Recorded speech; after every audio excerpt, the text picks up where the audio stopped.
our city. And my question to our mayor is, whose mayor are you? Are you just North Fresno's mayor? Or are you South Fresno's mayor as well? Community activist Aaron Foster says he's shocked that Mayor Lee Brand turned his back on Southwest Fresno, cutting out the Advanced Peace program from the budget. A one-time $200,000 initiative to offer gang members monetary incentives not to resort to gun violence. Foster says it's the program that could have saved lives here in the community. Everyone in Southwest Fresno knows someone that has been a victim of gun violence. How do we change that narrative with no support? The mayor also redlined funding for the Immigration Affairs Committee, new positions for the city attorney's office, and funding for the Fresno Historical Society. Well, after the mayor flexed his veto power, the 2020 budget stands just shy of $1.2 billion. But is it going to stay that way? Mayor Lee Brand is here. Mayor, thank you so much for being here. I appreciate it. Thank you for having me. Well, you heard from Mr. Foster. He says, are you the mayor of North Fresno or are you the mayor of all of Fresno? What is your first reaction to that? Well, I understand Mr. Foster's position. He lost his daughter. I'm the mayor for the entire city. I would be negligent in my duties to approve a program that's totally unproven in my opinion. It's got mixed results in Stockton, mixed results in other places it went. This is not just $200,000. If you buy into this program, it's a $1.5 million commitment over 5 years minimum, and after that it may be, $3 million a year for the $3 million for the next 5 years. So I can't do that. I think we need to study and evaluate how we're spending public money. You said something very interesting here because, Foster and other advocates, including council members, say this is a program that can save lives. It's only $200,000 of taxpayer money versus what it could be by putting them through the court system and then sending them off to jail. You're saying it's not worth the money. Okay. The program is a $1.5 million commitment over 5 years. That's $300,000 a year minimum, and we don't. I've never seen a budget, and maybe there's something there that needs more study. We just can't jump and make that commitment. So the commitment would be beyond the $200,000, in my opinion. And I'm willing to look at all the options, and there's existing programs that are working and effective that aren't costing taxpayers money. Is there an alternative way to incorporate a program that helps against gang violence? Because we've seen a lot of it lately. Right. The shootings of people have been up. Now, Chief Dyer says the shootings have been down. They actually are down. Yes. But the shootings of people, including children, are up. It's really unfortunate, and it's a complex problem that can't be answered by any single solution. You can't wave a magic wand and say, this is going to eliminate, gang shootings. They're going to be here. We need to be intelligent, thoughtful, and take our time and explore all the different alternatives. And we're not saying police, enforcement's the only thing. That's just one of the arsenals. Community-based policing is one of them. Looking at other cities' best practices and taking a thorough look with people, like community leaders and law enforcement experts.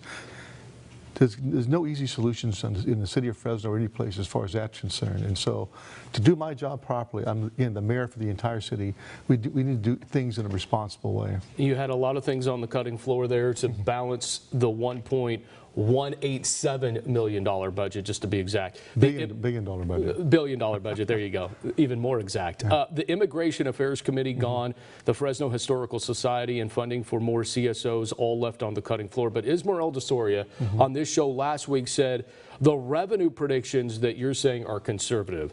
The city, she says, could make a projected $7 to $8 million more, which would cover these programs and initiatives. You disagree? Not true.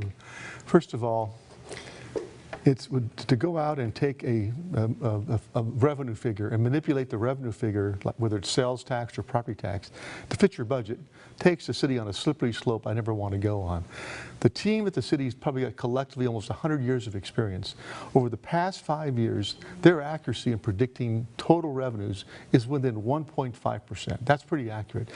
You got a $348 million general fund. 2% margin is roughly $7 million. If you don't have some margin, you're being negligent and you're being risky in how you do things.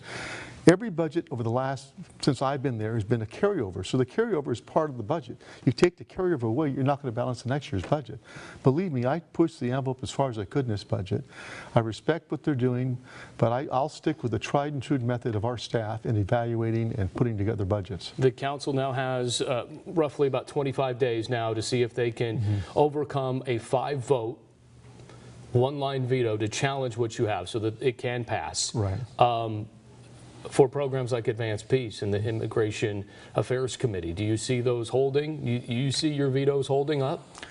Probably, but let me say one thing too. I'm going to say the council this year did an exceptional job in collaborating and working with me on the budget. I met with a council subcommittee that included Miguel Arias, Luis Chavez, and Paul Capriolio.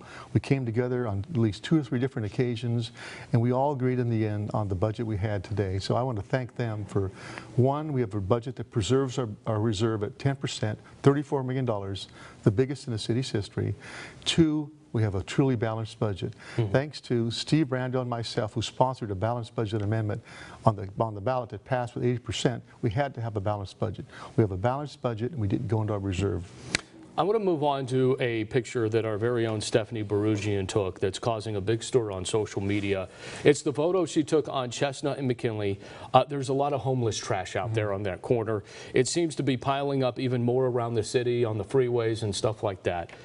What are you doing, and what is the city doing to clean it up? Because anybody that comes into the city is looking at this right as soon as they get off the plane at the airport. I see it when I'm downtown, and this you'll see it in any city in California. And it's part of this two solutions. One is a homeless program. You'll see the next 30 to 60 days of homeless money for shelters and landlord mitigation and triage and other types of services hitting the streets. So bringing people off the streets into shelters and in some cases permanent housing and services will help the problem because there's fewer people out there making the messes.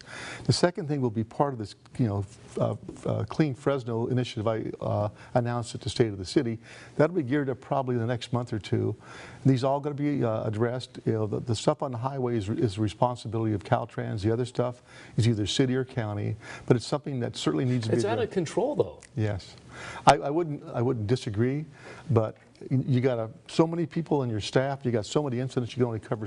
There's 112 square miles in the city of Fresno, so I've got to find the resources to do it the best I can. Get the council to work with me and do the best we can to make it a clean city. As you had mentioned a couple months ago when we interviewed you about it, you're not running for mayor again. We know that. But you have yet to endorse anyone for mayor just yet. Things have kind of settled down since Chief Dyer has come out, and it seems like, we have about four or five candidates now, maybe more to come, but you ready to endorse one?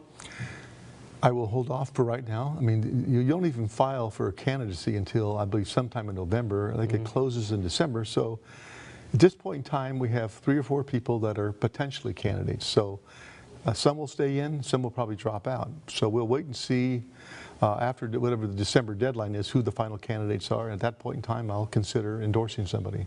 Okay. I think you have somebody in mind, don't you? Probably. Probably. All right. Mayor, hey, I appreciate your time. Thank you for being here. Thank you, Alex. I appreciate it.